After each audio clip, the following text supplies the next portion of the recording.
Next, I would like to move on to our next speaker, who is also our final speaker, Mr. Shuso Imada. Imada-san's a good friend of mine, and we are involved in a handful of things in the sake world, including drinking it together from time to time. And he's the general manager of the JSS Information Center. And that is an information center on the first floor of this building. And by all means, if you get to Tokyo, I encourage you to go to the JSS Information Center. There's tons of information in a wide range of languages. And usually you can taste a wide range of sake too. They have a little sake bar where you can taste a rotating selection of sake. Unfortunately, at this point in time, presently you can't do that, but that will open up again. So if you're close to Tokyo, I encourage you to get to the JSS Information Center. And if you are not in Japan now, whenever you get here, by all means, check it out. And hopefully things will have cleared up to the point where you can taste there as well. Mr. Imada has been involved in the sake industry his entire life, really. So he'll be talking about the domestic sake market from very much an insider's point of view. And he will include in that, of course, the influence of COVID on the domestic market. So from there, please take it away, Imada-san. Thank you, John, for introducing me and about the Information Center. I'm Shuso Imada, and it's an honor to be able to speak in front of you. I don't have much time, so I have to speak a little fast, but briefly, I'd like to talk about the domestic market in Japan.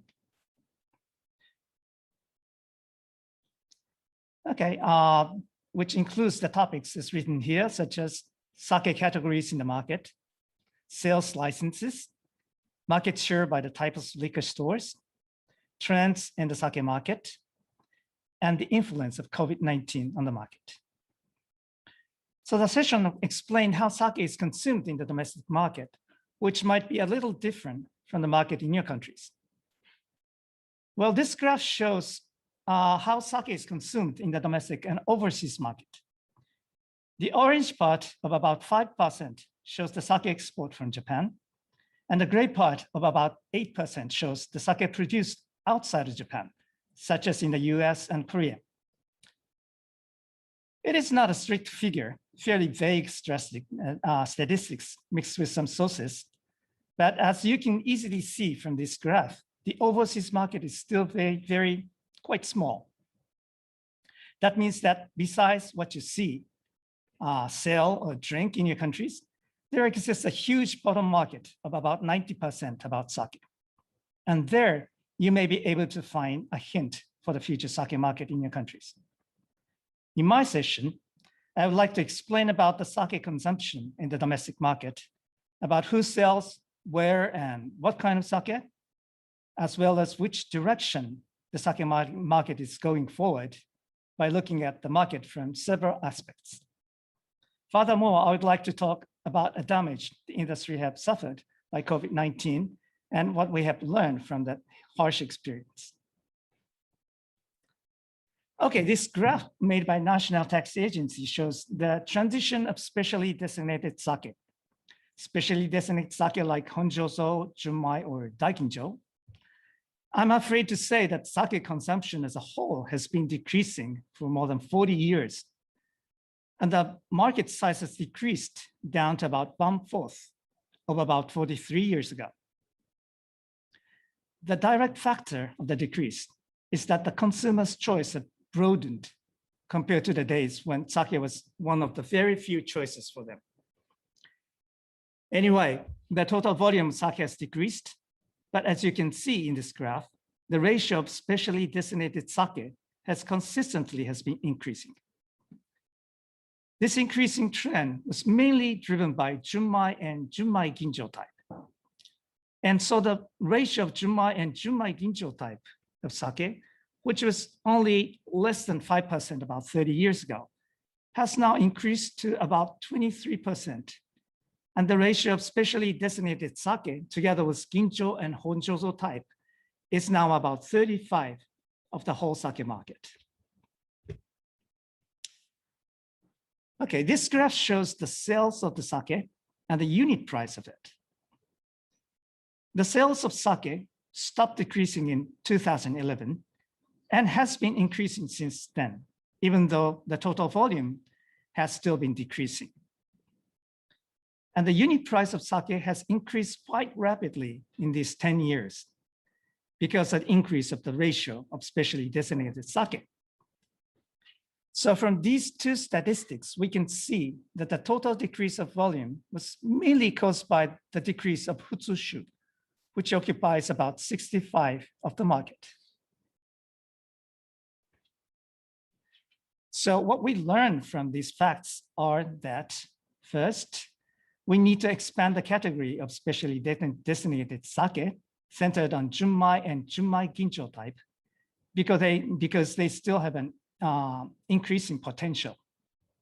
And secondly, we need to broaden the base of relatively inexpensive products centered on Futsushu. By now, Futsushu market has been supported mainly by elderly people aged about 65 and over, and it is not widely drunk by younger generation and women. So we need to try to change the trend and make Futsushu drunk also by younger generation. Now, I'd like to explain briefly about the sake sales license system in Japan. A feature of Japanese sales license is that they're granted to bottle sellers who sell without opening the bottles.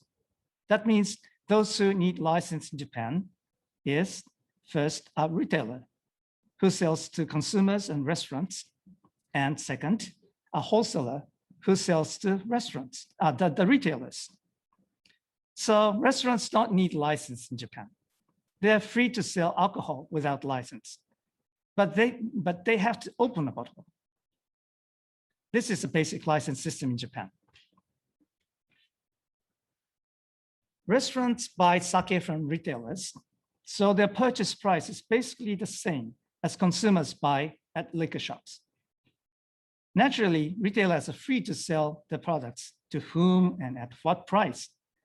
So it is quite possible that the sales to the restaurants who sells a big amount at some discount price. The margin of the distributor in Japan is often fairly low compared to the other countries. Wholesalers usually take about 10 to 15% margin, and the retailers usually take about 20 to 30% margin. Restaurants usually double or triple the price and sell to their guests. Of course, this is a general theory, and the vendors are free to sell their sake at whatever price they want. Now, I would like to talk briefly about where the alcoholic beverages are sold in Japan. This graph shows the various types of retailers. Among them, those who supplies to the household market are mainly convenience stores, supermarkets, department stores, home centers, and drugstores. There's a liquor stores which are specialized to supply to the restaurants, which we here described as restaurant suppliers in a green spot. Some regular liquor shop of a blue spot also sell to restaurants, and some restaurants go to the discount store to purchase too. So it is hard to tell the accurate ratio of the restaurant market versus household market in Japan, but I would say about 70% to 80% of the whole market is household market.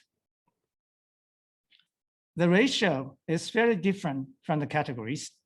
And as for sake or maybe whiskey, the ratio of restaurant market is bigger than other category of alcoholic beverages. Also, the ratio of restaurant consumption is bigger in the urban area. For example, in Tokyo, the ratio of restaurant consumption is said to be about 50%. So I'd like to now talk about the trends in the market. The domestic market for sake has long been a very monotonous market, with Futsushu occupying the majority. For many people, sake has long been a natural existence on the table. People didn't really choose sake for a certain situation. They basically just drank the same brand of their preference every day. But as Mr. Utsunomiya mentioned in his session, so many diversity of sake have been born in the several decades thanks to the efforts of ambitious brewers. And especially in this past 10 years, a little bit expensive sake, including Junmai or Junmai Ginjo type, have been accepted widely in the market. It can be explained that a new category of intermediate class sake has appeared in the monotonous market. And multi-layer has been composed on the market, in the market.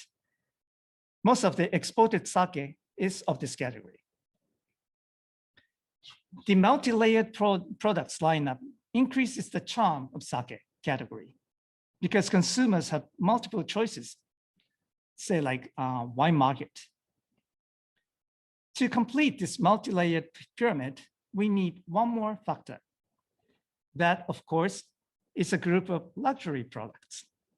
That makes the top of the pyramid. Currently, various breweries are trying to make these luxury products. For example, like Mr. Utsunomiya mentioned, ultra highly polished daiginjo of like polished down to 10% or so. Or authentic sparkling sake using a champagne method, doing a second fermentation in the bottle.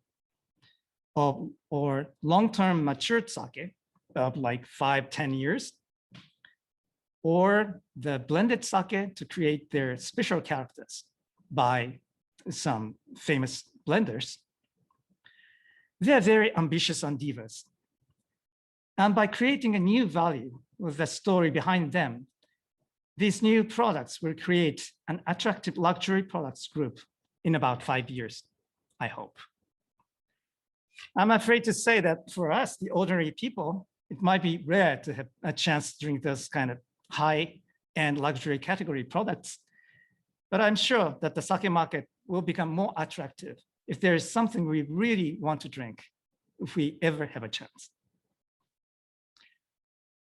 And for the last, I would like to talk about the influence of COVID-19 to sake market in Japan and some future prospect of the industry.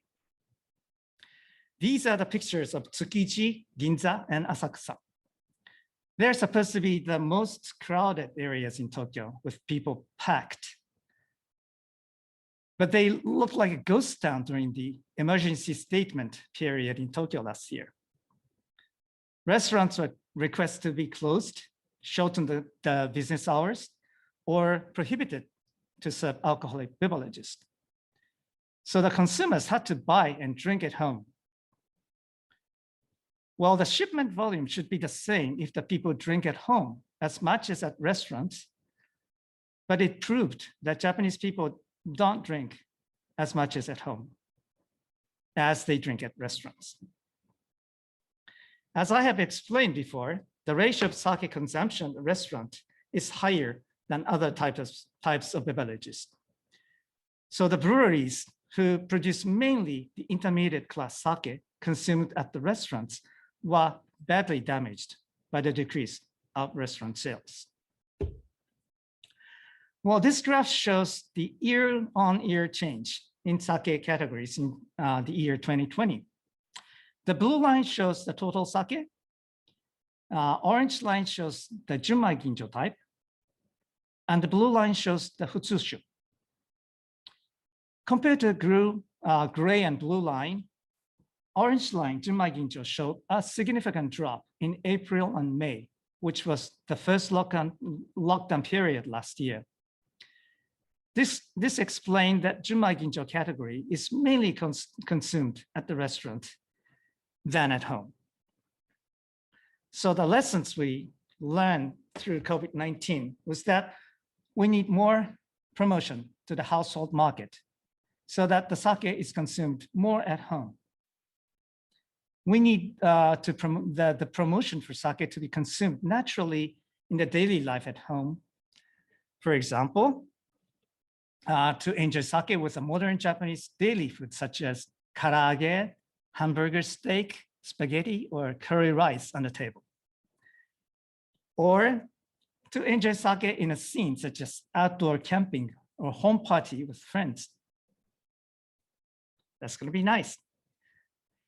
So to conclude my session, I would like to mention that through the experience of losing a chance to drink sake on the way back home from work at our familiar izakaya, we came to learn once again how heartwarming sake was. That sake was something that moisturized our lives and smoothened the relationship with others. We truly hope that the day will come as soon as possible when we can enjoy drinking sake with every one of you. So that's the end of my session. Thank you very much, John. And thanks to Imada-san for that wonderful cross-section insider's view of the domestic sake market. I do have one or two questions for you. And I realize this question might be difficult to answer because as a result of COVID, not every producer is suffering equally. In other words, those that focused on medium grades of sake going to restaurants are probably hurting a lot more.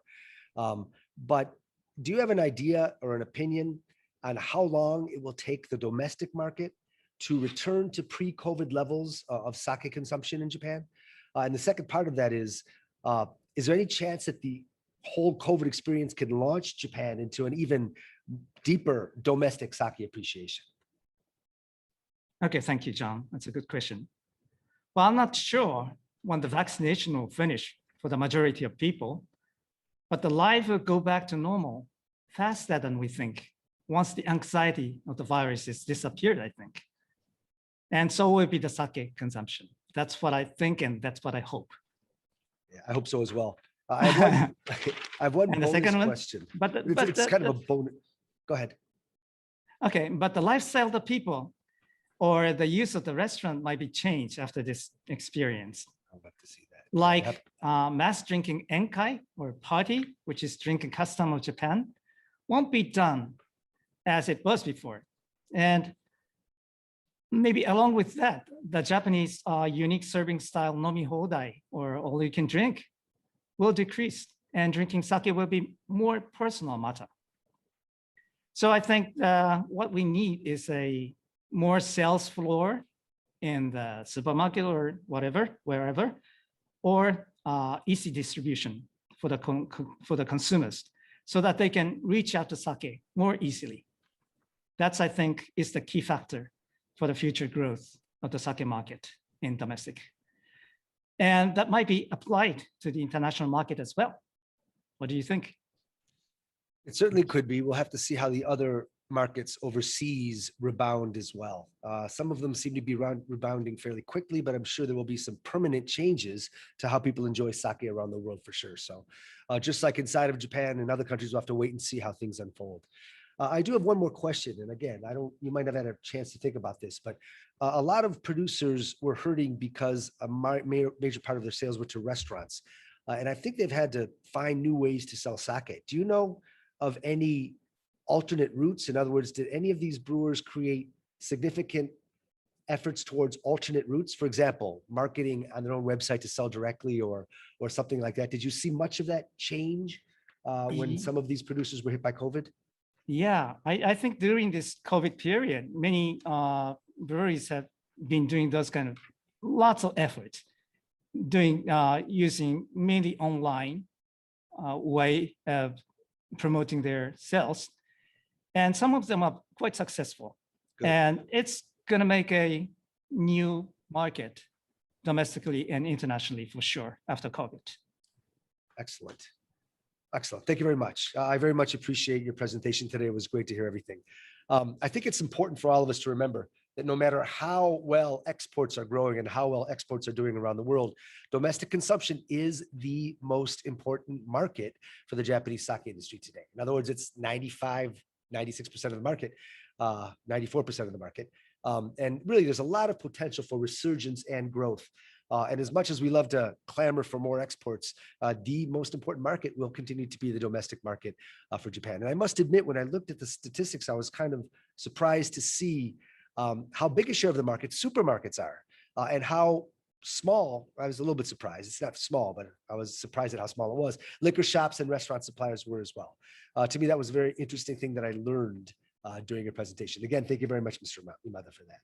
So to our 4 speakers today, Thank you all for your clear, informative, and interesting presentations. We all appreciate very much. And to our listeners, all of you, thank you very much for participating today.